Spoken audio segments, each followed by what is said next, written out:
वागीशाद्या सुमनसः सर्वार्थानामुपक्रमे यं नत्वा कृतकृत्या स्युः नमामि गजाननं पार्थाय प्रतिबोधितां भगवता नारायणेन स्वयं व्यासेन ग्रथितां पुराणमुनिना मध्ये महाभारतम् अद्वैतामृतवर्षिणीं भगवतीम् अष्टादशाध्यायिनीम् अम्ब त्वामनुसंददामि भगवद्गीते भवद्वेषिणीम् मूकं करोति वाचालं पङ्गुं लङ्घयते गिरिं यत्कृपातमहं वन्दे परमानन्दमाधवं सदाशिवसमारम्भां शङ्कराचार्यमध्यमाम् अस्मदाचार्यपर्यन्तां वन्दे गुरुपरम्परां योगिनं विश्वनाथाख्यम् अस्मत्तातस्वरूपिणम् आत्मलाभात् परं लाभं मुक्तारं न कदाचन गीतार्थग्रन्थकर्तारं श्रीगुरुं प्रणमाम्यहं योऽन्तः प्रविश्य मे वाचं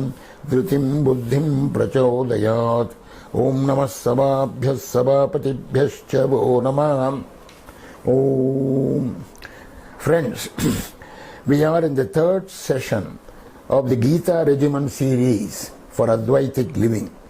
Last time we finished with sloka number 25 of second chapter. We will be starting with sloka number 26. Up to sloka number 25, particularly 23, 24, 25, and also in number 16, Krishna was talking at a very profound, high Vedantic level. In number 16, he gave you a very fundamental truth, nasato vidyate bhavo. In 23, 24 and 25, he talked about the fundamental nature of the Atman, that is the self. After having done this profound talk, he now switches over to an elementary common sense argument. So that is where we start with number 26. From 26 to 30, that is 5 slokas, he talks at a common sense level. So number 26. Atajainam nityajatam nityam va manyase mritam tathapi tvam mahabaho naivam shochitum arhasi. Atha yenam nityajatam. Nityajatam means perpetually born, perpetually getting born.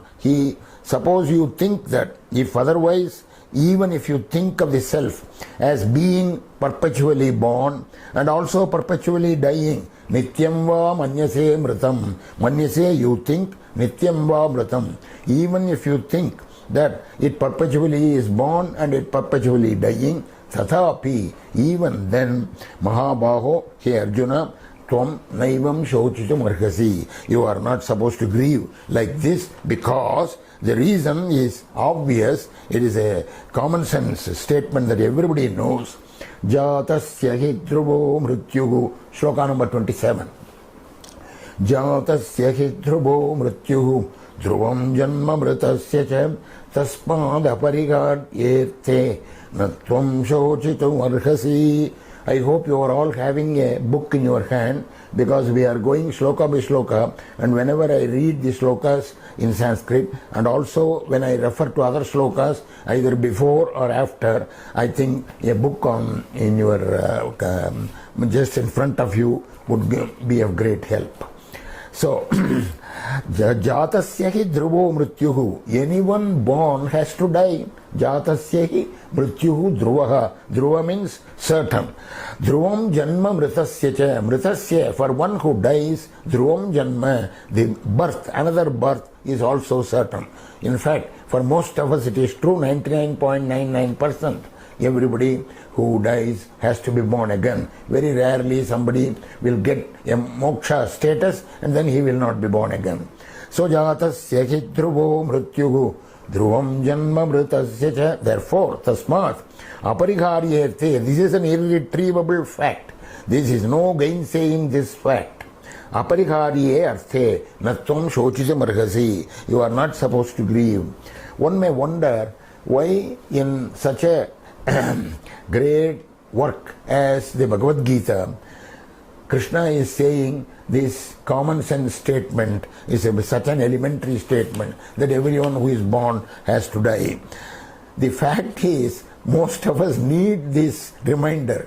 We forget it at very crucial moments in our life. We never be this jatasya hi dhruvo mrityu, everyone has to die, is such an certainly a certain well-known statement, but we often forget it. That is why in the Mahabharata, when Yudhishthira was confronted by the Yaksha, the divine person, who asked different questions and he insisted that unless one answers all these questions, he will not allow him alive. And in fact, that is how the four Pandavas before him went there and were not able to answer his questions and died. And Yudhishthira now is being confronted by this Yaksha, and he asks Yudhishthira 124 questions. And Yudhishthira goes on patiently answering each one of them. This chapter is called the Yaksha Prashna, a very important chapter. In fact, by studying this chapter alone, we will get a lot of Vedantic ideas. So that is in the 120th question of this Yaksha Prashna chapter. The question is, Kim Ascharyam? What is the most wonderful thing in the world? And immediately Yudhishthira answers, Ahanyakani bhutani gachanti yamalayam sheshasthavaramicchanti kimascharyamatah param. Ahanyakani bhutani, ahanyakani, every day, day by day, beings are dying. They are going to Yama's place. Gachanti yamalaye shesha. And we see that. We see that everybody is dying and then going, but Shesha, the remaining people, they think that they are going to be permanent. Shesha Stavaram Ichanti Kimascharya Matah Param. What is a greater wonder than this? In fact, this is a standard recurring theme in various scriptures, that they have to remind us, to tell us that this is an irretrievable, no gainsaying this fact. Bhartrihari, I have talked about it earlier in another lecture. Adityasya gata gatairaharaha sanchiyate jivisam Vyaparain bhukatyapara gurubir kalopi nagyayate. Daily we see the sun rising and setting, and but we are so busy with our own work that we forget the fact that one day is gone, that one day from our life is gone. You see, Drishtva janma jara vipatti maranam trashascha notpadyate. We daily see janma jara vipatti maranam. We see the birth, we see the old age, we see the decaying of the life, and finally the death. Janma jara vipatti maranam trasascha notpadyate. We are not affected by it at all. Pitva mohamayim pramada madiram unmatta bhutam jagate. The whole world is so much concerned about its own material welfare that it forgets this thing. And that is why even in the great text like the Bhagavad Gita, Krishna has to mention this statement. Jatasya hi dhruvo mrityu dhruvam janma mritasya cha tasmat apariharyete. This is, you cannot gainsay this fact. You therefore don't worry about it. And the next sloka, 28. Avyaktadini bhutani vyaktamadhyani bharata avyakta nidhanam yeva tatraka paridevanam. Avyaktadini bhutani, living beings, you do not know Adi. They are Adi. Adi means source, the origination. Where do they come from? Beings, where do they come from? Vyakta madhyani bharata. Of course, we see them now. We see the beings, we see everything. They are Vyakta madhyani. They have a before, they have a middle period, they have an after. Before, what happened to them, where they came from, we don't know. Avyakta nidhananyeva. And where do they go finally, we don't know. Tatraka paridevana. Then what is the use of wailing about this? You see, their origins are unknown and their destinations are unknown. So only in the intermediary period they are manifest. Vyakta means manifest. Avyakta means unmanifest. Unmanifest, implicit, imperceptible, indistinct. All the meanings can be given to that avyakta. So avyaktadini bhutani vyaktamadhyani bharata. Right now we are able to see them, but where they came from we don't know, and where they are going we don't know. Avyakta nidhanani tatraka paridevana. This is a great miracle. And that is why the next shloka, number 29, talks about this miracle. Ascharyavat pashyati kaschidenam, ascharyavat vadati tathaiva chanyam, ascharyavat chainam anya shrunoti, shutvapyenam vedana chaiva kaschitim, ascharyavat pashyati kaschiti yenam. One sees it as a marvel. Ascharyavati pashyati. Somebody, one sees it as a marvel.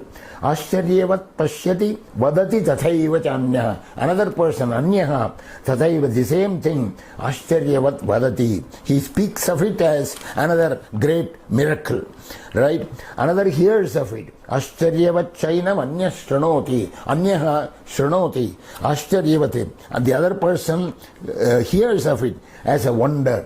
Shuttvapi, even after hearing all this, seeing all this, Shuttvapi Veda Nachaiva Kaschit, Enam Veda Nachaiva Kaschit. This wonder, this miracle of where this self, what is happening to this self, where it's nobody here knows clearly what is the truth. You see, actually this is an echo of a shloka from the Kathopanishad. Shravanayapi bahubhiryo na labhyaham shrinvantopi bahavo yam na vidyuhum ascharyo vaktam kushalosya labdham ascharyo jnatam kushalanushishtaham. Krishna, you know, in the Bhagavad Gita very often borrows words exactly, even the sentences from the Kathopanishad. Of course, he has every right to do it, because after all, it is his words that the Upanishad speaks. This is echo of Kathopanishad 1:2:7, chapter 1, 2.7. That is, Shravanayapi Bahubhir Yona Labhyaha. By hearing, even by hearing, you see, many people do not understand, do not get it. Shrinvantopi Vaho Yamna Viduhu. Even after hearing about it, right, nobody knows about it. Ascharyo Vakta. The one who talks about it, that is a miracle. Kushalo asya labdha. The one who gets it, that he is most wonderful. Ascharyo jnata. The one who knows it is a wonderful person. Kushalanu shishtaha. Even the one who knows it, Kushalanu shishtaha, the efficient person, the one who really knows it, has been taught, taught him. Even then, Ascharyo jnata. If somebody knows about it, that is a great wonder. Because though the truth of the self is free for all, it's free for all, because we are ourselves the truth, that we have to realize it. But to attain it, to realize it, one has to pay the price of self-discipline. One has to discipline oneself and non-attachment. Many do not have the urge to seek, and many suffer from doubt. Many are scared away by the obstacles. In fact, this is actually an agony of God. The agony of God. God speaks about it in the Gita at two places. One, of course, here, Shutvapyenam Vedana Chaiva Kashit. Even after hearing all this, nobody knows this, he says. In chapter 7, Shloka number 26, Adhyaya 7, Shloka number 26, he says, Manushyanam Sahastreshu Kashit Yatati Siddhaye. No, Shloka number 3. Manushyanam Sahastreshu Kashit Yatati Siddhaye Yatatam Api Siddhanam Kashinmam Vetti Tatvataham.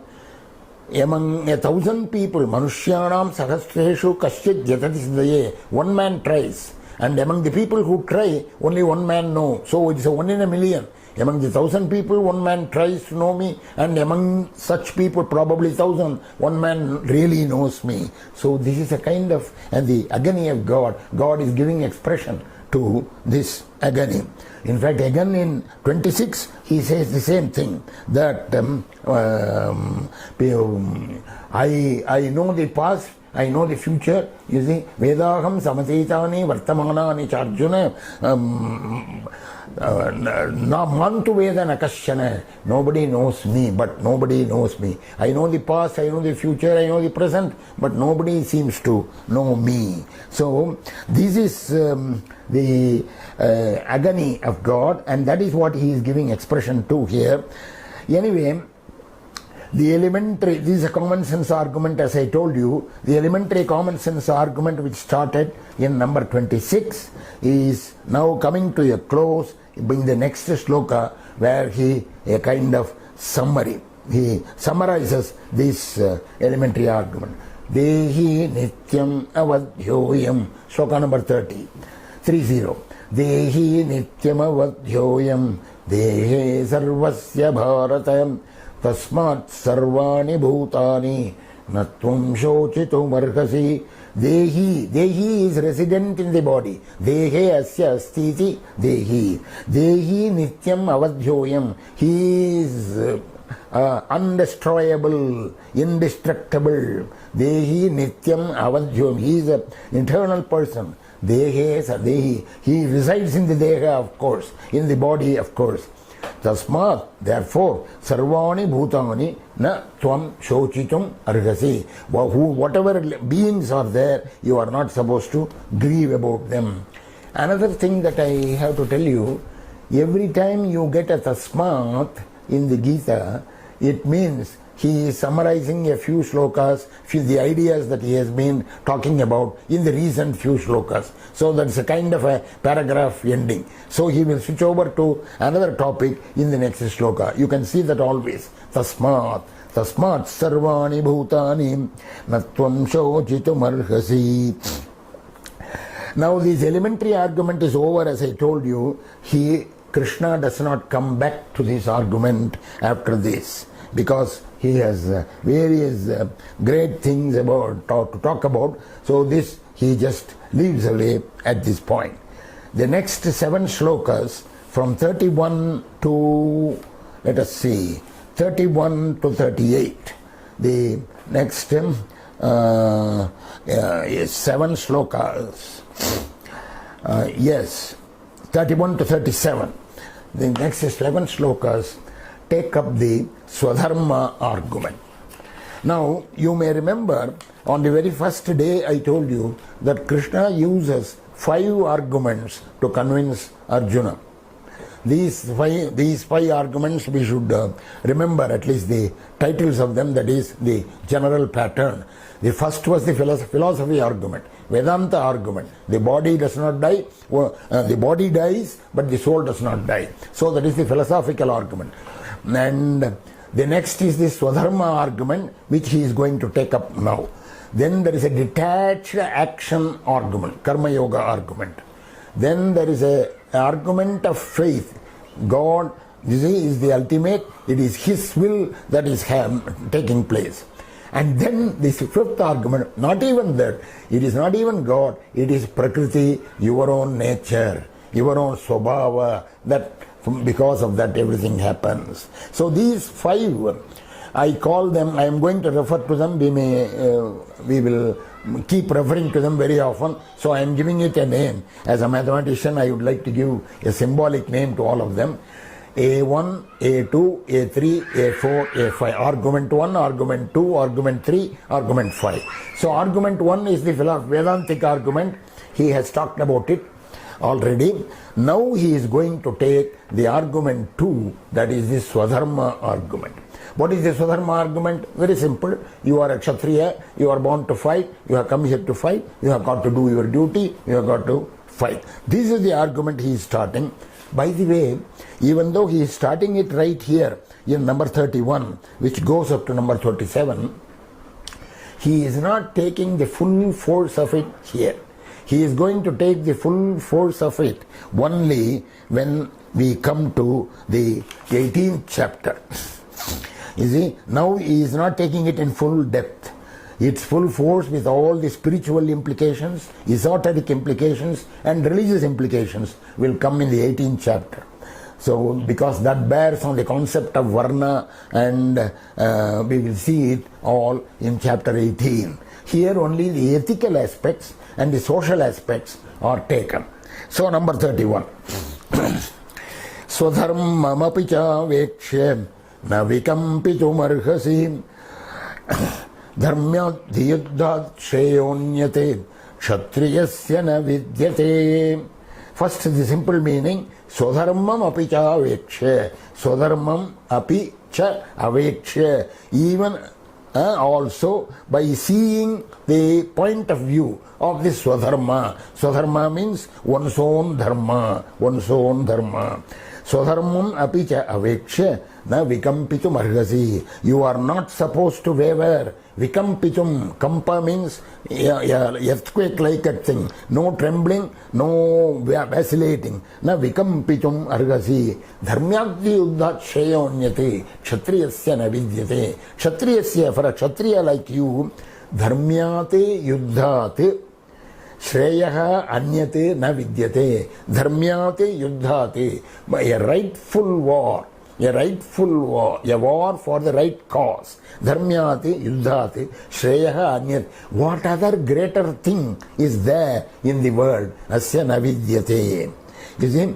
So, Swadharmam api cha vekshya na vikampitum arhasi dharmyadhiyuddhat shreyonyate kshatriyasya na vidyate. A kshatriya like you see, you should welcome such a rightful war as this. This is your Swadharma.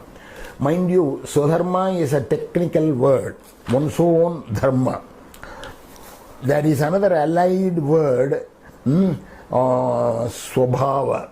So, Swadharma and Swabhava we should be able to distinguish carefully. They will be used very often in the Gita, particularly in this chapter and particularly in the 18th chapter. Swabhava means one's own nature. Swadharma is one's duty, obligatory duty. So here he says, Dharmyati yuddhati shreyaha anyate. Other than a rightful war, what is more Shreyas? Shreyas is again a very interesting word. You see, Nacha Shreyo nupashyami. You see, Krishna is such an excellent teacher that he has observed Arjuna's wailing and Arjuna's problems and the words that he has used so carefully that he picks up on those words exactly when he replies to him. Arjuna has used in first chapter, in sloka number 31, Nachastreyo nupashyami,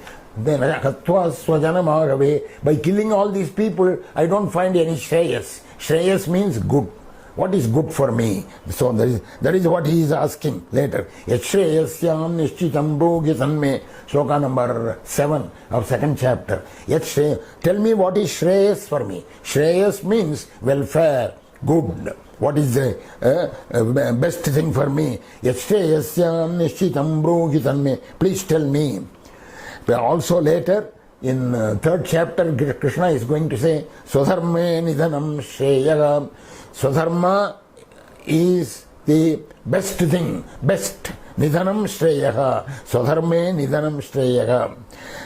Again in the 12th chapter, he is going to say 12th chapter, 12th sloka, Shreyo hi jnanam abhyasate jnana dhyanam vishishyate. Shreyaha. So the Shreyaha word, Krishna uses at the right places to hit back at Arjuna. Look, Arjuna, you asked what is Shreyas. I am telling you, Shreyo hi jnanam abhyasat, 12th chapter. Shreyan swadharmo vigunaha. Even your swadharma, even if it appears faulty, vigunaha, appears faulty. Last chapter, 18th chapter, 47th sloka, he says, Shreyan swadharmo vigunaha. That is best for you. Even swadharma is best for you, even if you think the swadharma has bad qualities. So, the Shreya word which Arjuna has used, he uses at the right places, and here is one. Dharmyadhiyuddhat shreyonyate kshatriyasya na vidyate.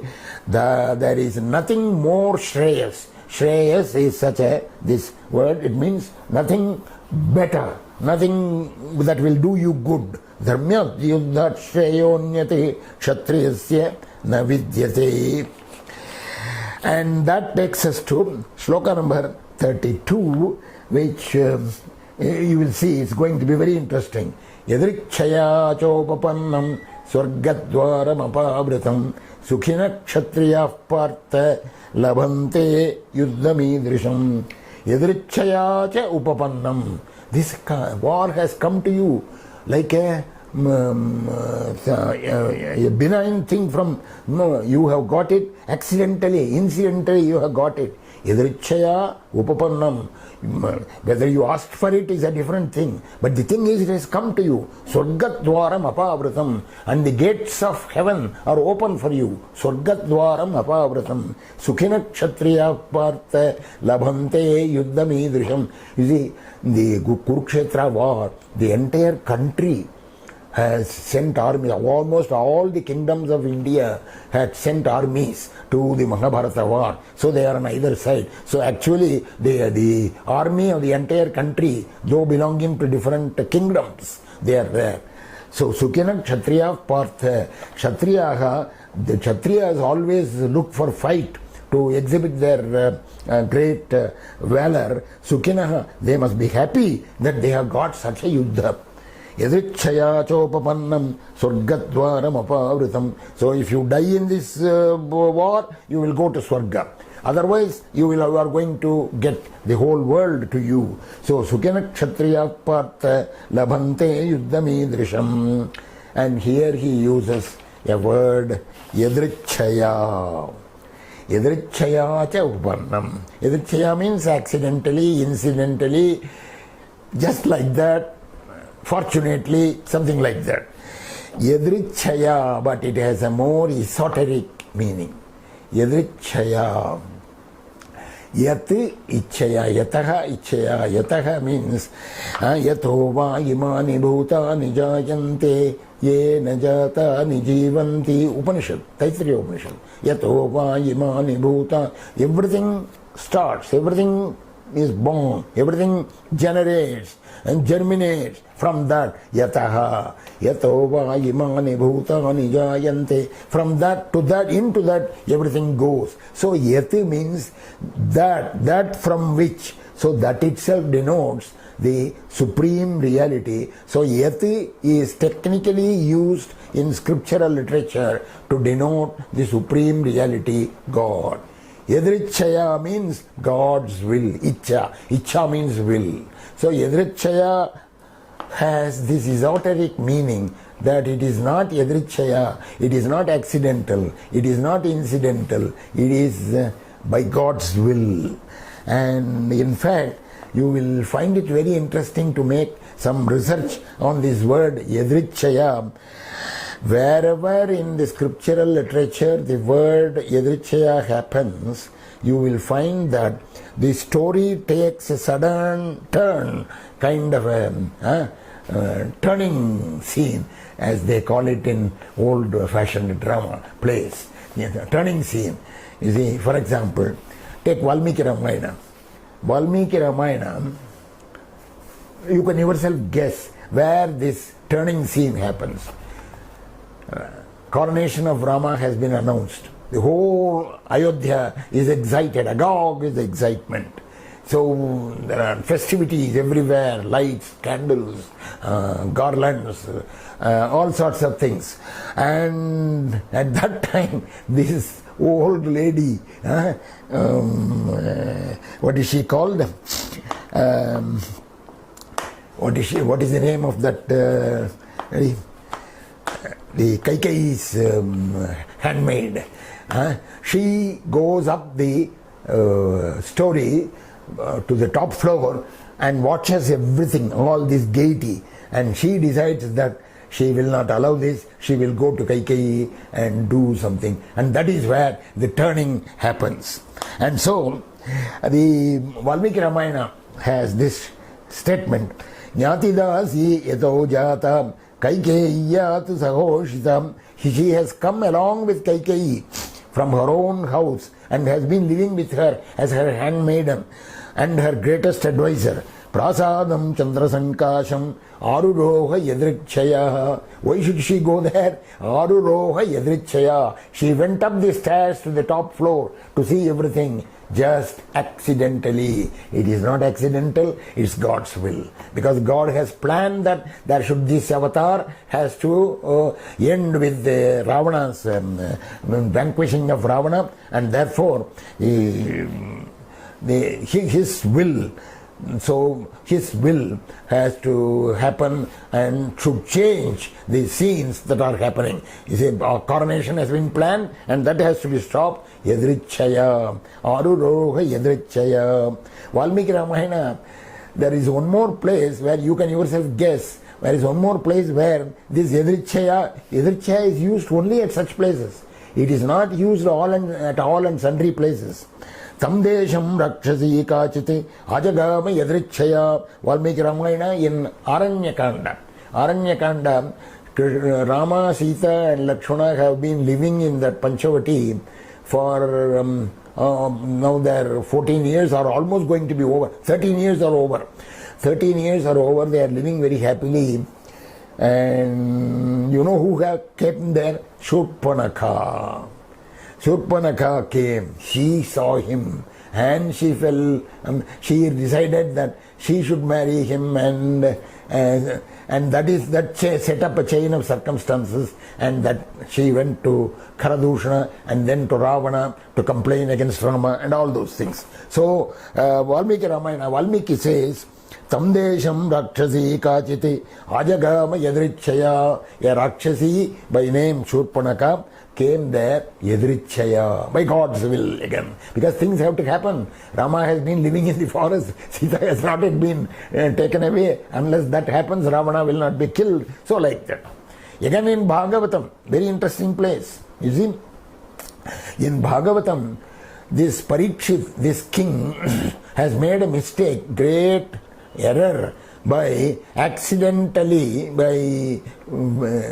just playfully, not accidentally, playfully put a dead snake on the head of around the head of a yogi, a rishi, who was doing tapas. He was not conscious at that time. He was not conscious of the outside world. A dead snake he put, because he went there and asked for water. The rishi did not answer, and he thought that he will play a joke on him and did this. But the rishi's son came there after some time and saw this, and immediately realized some great travesty of dharma has taken place, so he should curse him. So right there he cursed that whoever has done this will die in 7 days by the bite of a snake called Takshaka. And then of course the original rishi, the elder rishi, woke up and chastised him. No, don't do that. We should not do something like this. Go and tell the king. And naturally this younger son went and told Parikshit, King Parikshit, that this is what he has done. So he will die in 7 days anyway. He cannot take back the shapa, the curse. And so Parikshit decided, for the next 7 days, I will not do any material, I will not do anything in this material world. I will go and sit on the bank of the Ganges and think of God only. And at that time, all the rishis of the world, from Vasishtha, Vamadeva, Vyasa, everybody came and sat there, because they knew that something good was going to happen.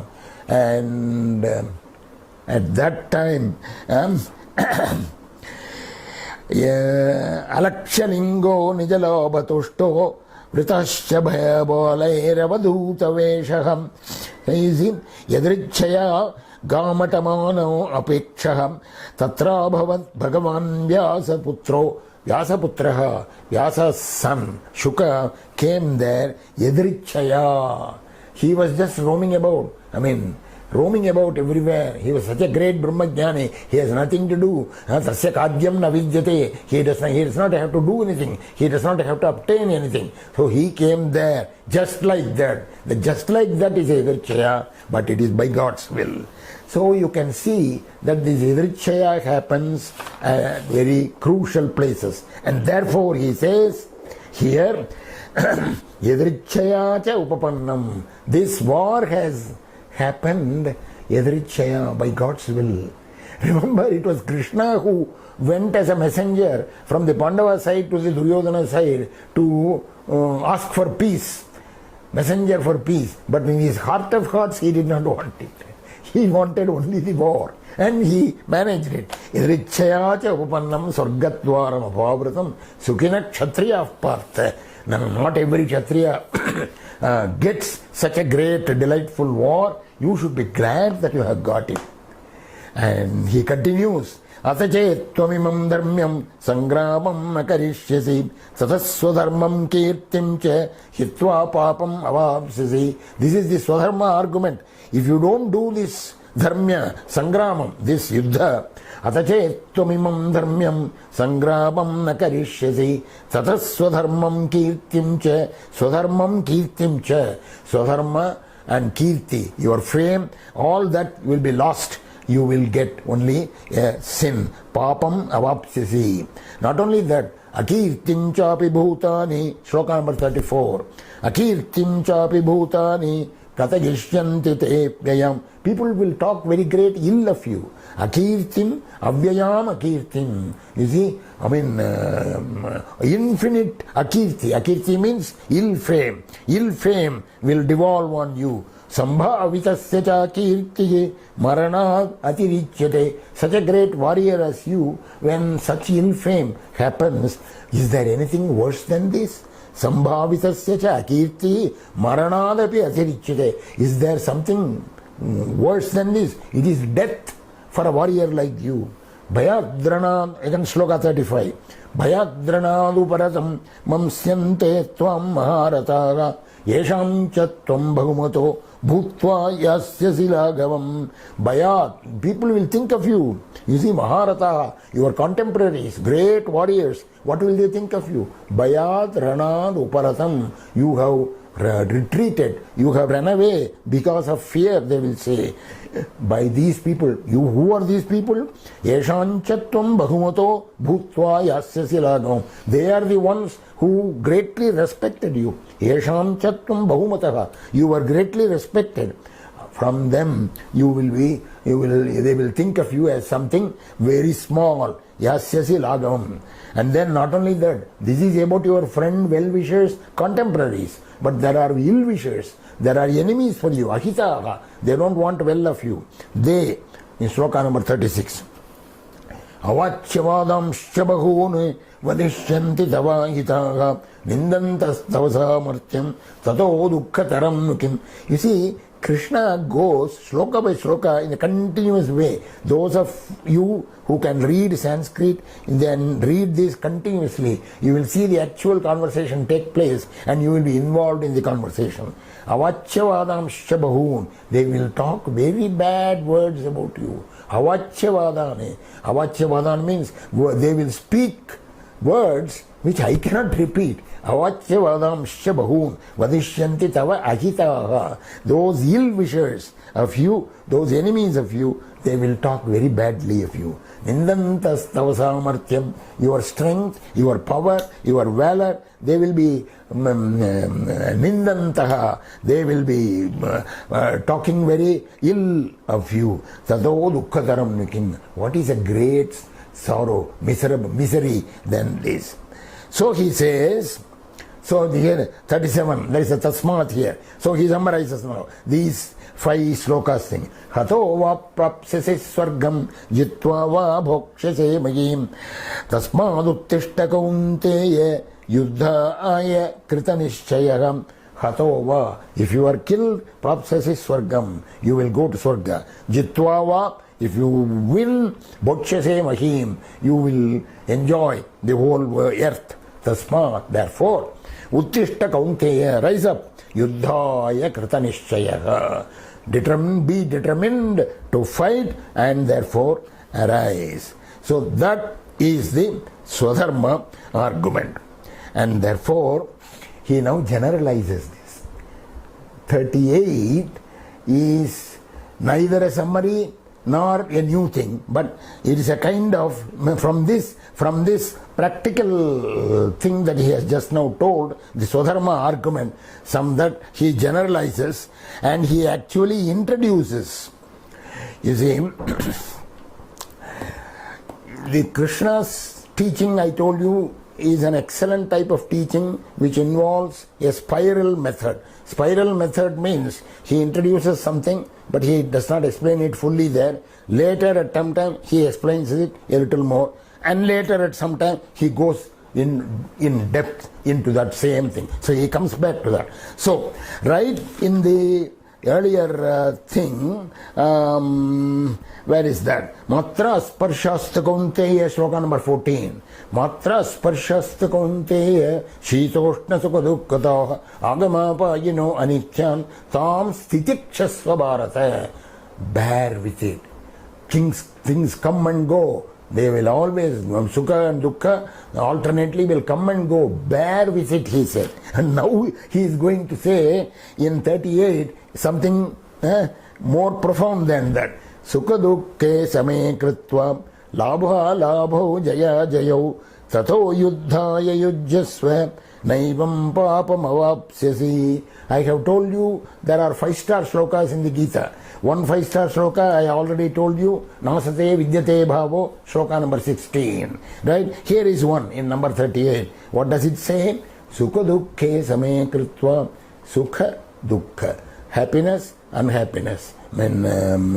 Pleasure, misery. Sukha dukkha. Same kritva. Same. Underline the word same. Equanimity. Treat them equally. What? Labha labho. Labha alabha. That is profit, gain and loss. Labha labho. Jaya jayo. Jaya ajaya. Victory, defeat. Whether it is victory or defeat, whether it is a gain or loss, whether it is sukha or dukkha, please treat it equanimously. Tato yuddhaya yujjasva. Therefore fight. Naivam papam avapsyasi. So what is this? This is the starting point of the great Brahma Bhava or the equanimity view. I told you Krishna's teaching mainly can be separated into, classified into 5 major things. I call them the regimen. The regimen, there was only 5 regimen in the whole thing. This is Gita regimen. How many regimens are there? Only 5. And what are the 5? R1, sense control. Tasmatvam indriyanyado, he is going to say. First thing, what is the first thing to do? First thing to do is start with indriya nigraha, sense control. The second thing is karma yoga, detached action. The third thing is bhakti. The fourth thing is surrender. And the fifth thing is equanimity, Brahma Bhava. 5 things, of which number 1 is very fundamental, prerequisite, sense control. R1, regimen 1. That is sense control. It has to be there. It will never end. All the time, all your life, even after supposedly reaching the great realization, you must have sense control. Then R2, R3, R4, the Karma Yoga, the Bhakti and the surrender. We are going to talk about it throughout the Gita. They are the methodology to obtain the goal. And what is the goal? The goal is Brahma Bhava. Treating everything as Brahman, treating everything equanimously. So here that idea starts. In number 38 here, Sukha dukkhe same kritva labha labho jaya jayo tato yuddhaya yujjasva naivam papam avapsyasi. He is going to use this shloka as a jumping ground, as a jumping platform to get into the so-called Sankhya and Yoga. Sankhya means philosophy, Yoga means Karma Yoga. We were going to talk about it in the next session and in the further sessions throughout. So, the lessons that we have learned today is, one is Yadrichaya, God's will. Another is the elementary fact, Jatasya hi dhruvo mrityuhu. That is, everybody has to die, everyone who is born has to die. And then this last shloka, which talks about the samadrishti, equanimous view. So he has laid the seeds of that samadrishti right here. We are going to see it in great depth in the further shlokas. स्वस्ति प्रजाभ्यः परिपालयन्तां न्याय्येन मार्गेण महीं महीषाः गोब्राह्मणेभ्यः शुभमस्तु नित्यं लोकाः समस्ताः सुखिनो भवन्तु।